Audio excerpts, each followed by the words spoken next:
Основното јавно обвинителство ќе постапува по кривичните пријави поднесени од ВМРО ДПМН за повреда на слободата на определување на избирачите и лажно представување, односно за испратените СМС пораки и телефонските разговори во кои се потсетуваат граѓаните да излезат на референдумското изјаснување.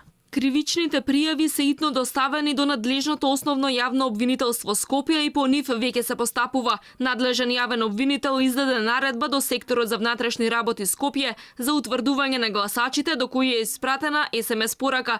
До телефонските оператори е издадена наредба за доставување на податоци во врска со носителите на телефонските броеви во моментот на испраќањето на СМС пораките. Од обвинителството вела дека за вакви дела казните се најмалку 3 години затвор за повреда на слободата на определување и 1 година затвор или парична казна за лажно представување.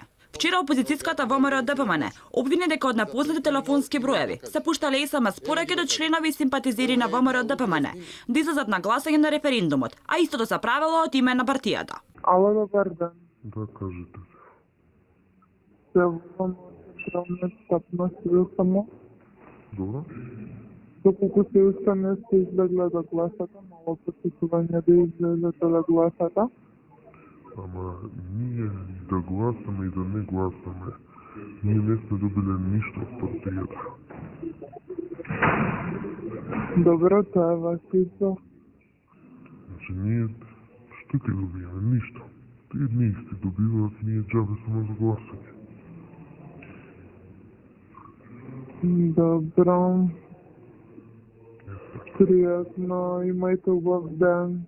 Во текот на вчерашниот ден беа забележени низа нерегуларности и прекршување на избирачките права, од кои најголем дел беа со фотографирање на гласачки липчиња и фотографирање на избирачки места, како и вербални закани и расправи. Тешки инциденти немаше, иако имаше неколку приведени лица. Дел од инцидентите кои го обележаа денот на референдумското изјаснување се организираното носење на гласачи во комбиње до избирачките места во Прилеп, во ромската населба Тризла. Во Шуто Ризари пак камерата на Алфа беше сведок како граѓани отворено се обидуваат да влијаат на процесот на гласање, и тоа јавно го признаваат. Покрај плакати и пропаганден материјал, на само неколку метри од гласачкото место, имаше и штанд на кој се водеа списоци на лица кои излегле на гласање.